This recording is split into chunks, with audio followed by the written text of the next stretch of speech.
우리에게 주시는 하나님의 말씀은 로마서 12장 1절의 말씀입니다.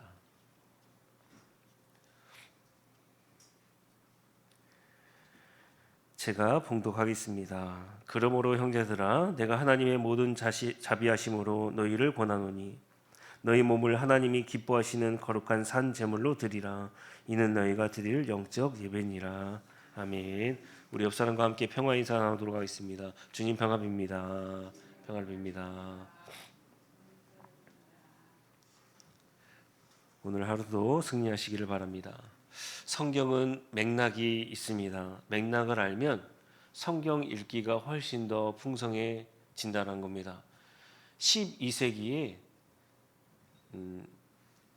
이 랭턴이라는 사람이 장을 구분했습니다. 그러니까 12세기 전까지만 해도 성경을 읽을 때에 장 구분 없이 성경을 읽게 되었다는 겁니다. 15세기가 되자 스테파노스라는 사람이 절을 나누게 되었습니다.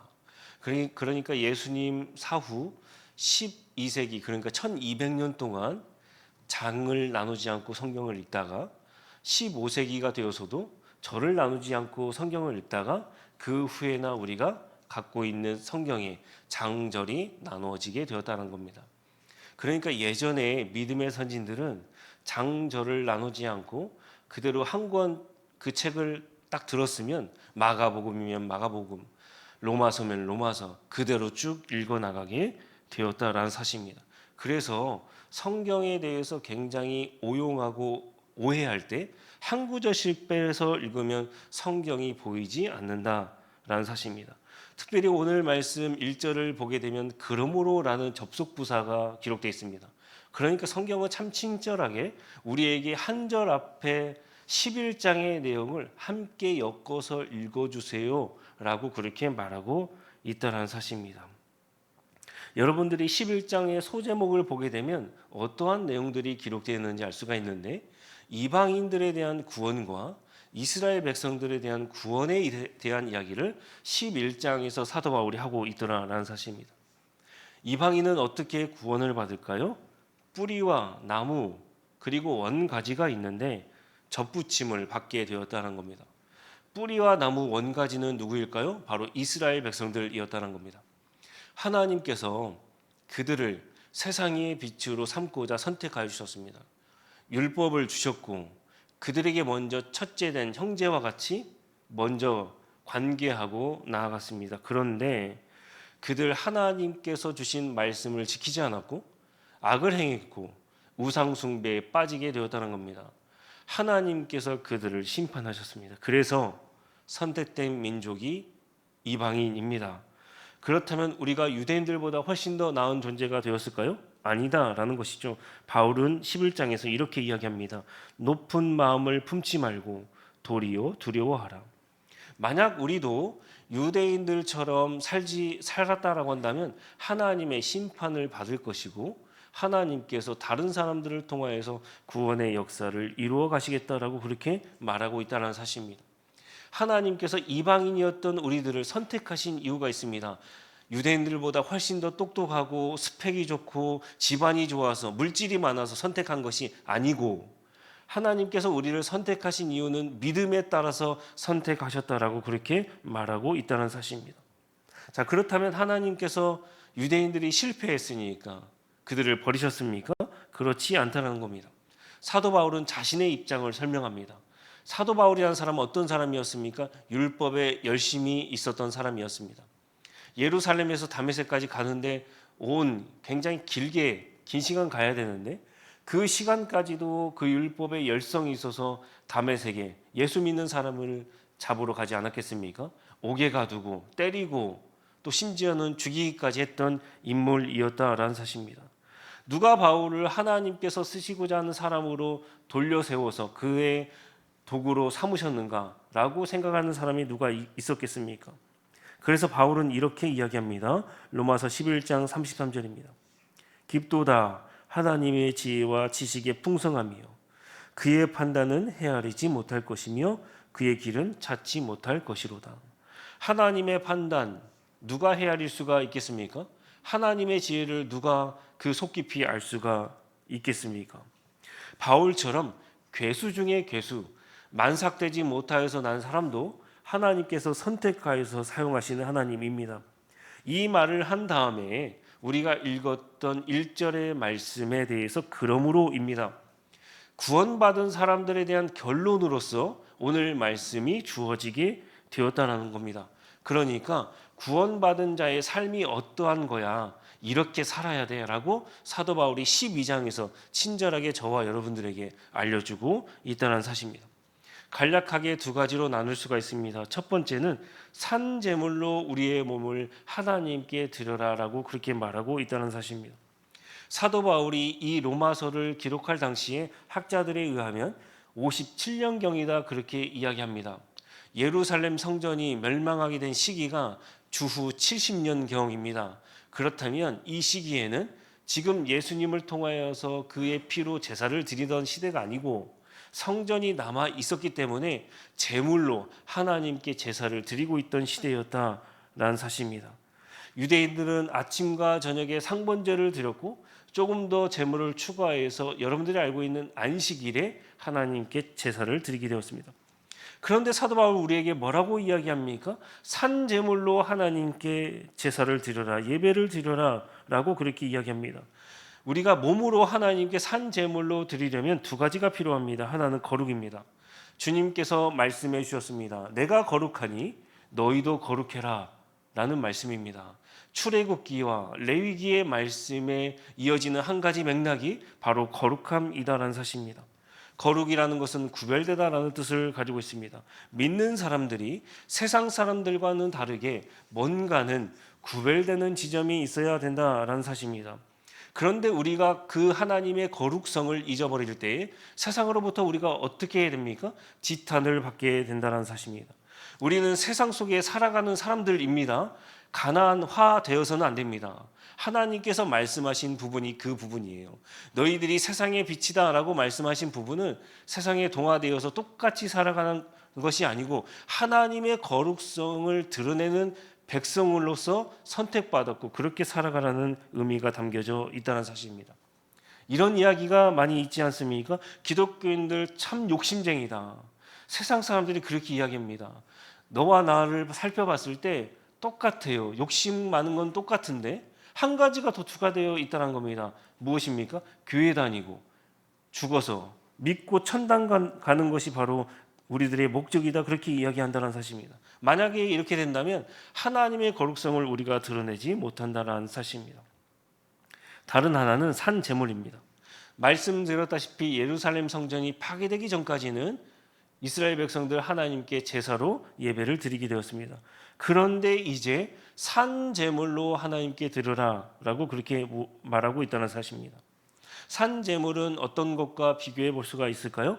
사도 바울은 우리에게 입제물이 되어라 그렇게 말하고 있지 않다는 사실입니다. 이런 이야기도 있습니다. 기독교인들 얼마나 말을 잘하든지 죽으면 입만 둥둥 뜬다라는 겁니다. 제가 이 설교를 쓰면서도 참 민망합니다.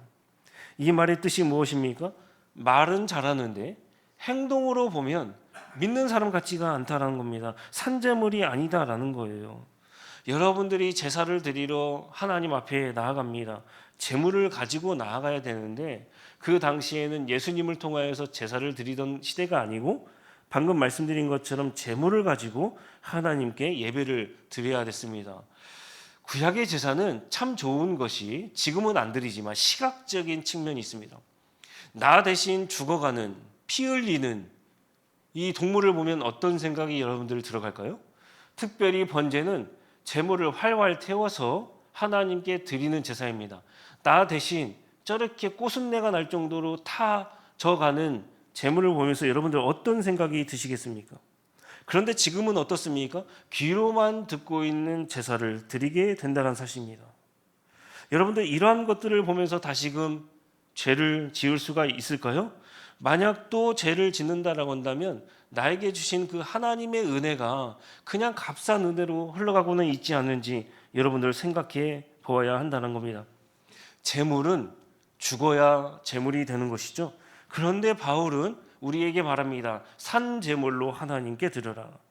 내가 죄로 죽는 것을 뜻하고 내 입이 죽고 내가 세상 욕심에 대해서 죽고 나의 죄된 행동이 죽고 내 살기가 죽고 내 혈과 육신이 죽어야 하나님 앞에서 제사할 때, 예배 드릴 때에 하나님 보시기에 합당한 제물로 우리 자신을, 우리의 몸을 받아주신다라는 사실입니다. 이러한 상태가 되었을 때 가정과 직장, 사회에서 하나님께 드리는 아름다운 예배가 될 수가 있다라고 성경은 말하고 있다는 사실입니다. 둘째는 마음을 새롭게 함으로 변화를 받아야 한다는 겁니다. 먼저는 변화를 받아야 됩니다. 성경에서 4번 정도 변화를 받아라 라는 어구가 등장하게 됩니다. 누가 먼저 변화되셨을까요? 우리 주 예수 그리스도께서 변화산에서 먼저 변화되신 것을 지시하고 있습니다. 이처럼 우리도 예수님처럼 변화된 삶을 살아가야 한다는 겁니다. 그런데 변화하려면 마음을 새롭게 하라고 사도 바울은 우리에게 권면하고 있다는 사실입니다. 사람의 생명이 마음으로부터 나와요. 우리가 하는 말, 생각, 행동들, 특별히 고대인들에게 있어서는 우리는 아니지만 마음으로부터 사람의 모든 것이 나온다라고 그렇게 생각했다는 겁니다. 마가복음 7장 21절의 말씀입니다. 속에서 곧 사람의 마음에서 나오는 것은 악한 생각, 곧 음란과 도둑질과 살인과. 주님께서 바리새인들과 음식 규례를 논쟁하실 때 주셨던 말씀입니다. 하나님께서 창조하신 창조물에 대한 그 피조물은 모든 것이 깨끗합니다. 먹은 것은 배설물로 나오게 된다는 겁니다. 만약에 배설물로 나오지 않고 장에 있다라고 한다면 어떻게 되겠습니까? 장이 썩어 문드러지게 되는 것이죠. 만약 이런 사람들이 있다라고 한다면 병원에 가야 되겠지요. 음식물도 마찬가지입니다. 제가 설거지하고 이 음식물 버리는 거 쓰레기 담당입니다. 여러분들 며칠만 놔둬도 어떻게 됩니까? 한 3일만, 4일만 놔둬도 그 안에 썩은 냄새가 진동을 합니다. 안 버릴 수가 없겠지요. 그 썩은 것을 누가 놔둘 수가 있겠습니까? 아내에게 혼나는 것입니다. 만약 우리의 마음 상태가 이렇다라고 한다면 여러분들은 어떻게 하셨습니까? 썩은 음식물이라고 한다면 아유 냄새나 금방 버리겠지요. 그런데 우리 영적인 상태를 점검하지 않을 때가 너무나도 많이 있습니다. 왜 그렇습니까? 실제적으로 썩은 내가 나지 않기 때문에 그렇습니다. 냄새나고 외적인 것, 뭐가 내 얼굴에 붙은 것은 금세 치우게 됩니다. 하지만 우리 마음속에 들어가 있는 악한 것들은 우리가 어떻게 하고 있었겠습니까? 그냥 지나치곤 합니다. 그래서 주님께서 바리새인들을 두고 회칠한 무덤 같다. 겉은 참 보기 좋은데 속을 들여다보니까 죽은 사람들이 송장 썩은 냄새가 가득하다. 그렇게 말하고 있다는 사실입니다. 어떻게 알았는지 다른 사람의 그 마음의 썩은 냄새는 참 잘 아는데 타인에게는 엄격한데 자신에게는 잣대를 참 느슨하게 들이대는 사람들을 보게 되면 타의 추종을 불허합니다. 그렇기 때문에 주님께서 그들을 책망하셨다는 사실입니다. 겉에만 신경 쓰고 마음 상태는 외면해버린 사람들을 말씀하시기를 외식하는 자다 그렇게 말하고 있다는 사실입니다. 마음이 먼저 새로워지지 않으면 변화도 없다는 사실입니다. 마음이 깨끗하지 못한 사람들 어떻게 하나님을 볼 수가 있겠습니까? 팔복의 말씀입니다. 마음이 청결한 자는 복이 있나니 그들이 하나님을 볼 것이며 마음이 깨끗한 자들은 하나님을 볼 수가 있는 것입니다. 이렇게 물어보실 수도 있겠습니다. 누가 마음이 깨끗한 사람입니까? 우리 다 너나 나나 죄인이고 마음이 더러운 사람들 아닙니까? 안 그런 사람도 있습니다, 여러분들. 그래서 이 말씀을 드리는 거예요. 마음을 새롭게 하는 것과 변화를 받는 것, 동사를 살펴보게 되면 전자는 능동태입니다. 우리가 할 수 있는 것이고 변화를 받는 것은 수동태입니다. 하나님에 의해서만 우리가 변화를 받을 수가 있다라는 사실입니다. 우리 마음을 들여다보면 죄된 마음들밖에 없습니다. 악합니다. 도저히 살아갈 수가 없습니다. 그럼에도 불구하고 우리가 한 가지 희망을 품는 이유가 무엇이겠습니까? 하나님께서는 우리의 마음과 생각과 변화를 시켜주실 수 있는 분이다 라는 사실입니다. 그래서 우리가 오늘 기도할 때 누구를 붙잡으면서 기도해야 되겠습니까? 하나님을 붙잡으면서 하나님을 희망하면서 기도해야 된다라는 사실입니다. 성령 하나님의 도우심을 간구해야 합니다. 하나님 우리에게 정결한 마음을 부어주시고 내 안에 정직한 영을 부어주옵소서. 다윗의 기도입니다. 오늘 이 기도가 여러분들 삶 안에 가득하시기를 주님의 이름으로 간절히 소망합니다. 기도하겠습니다.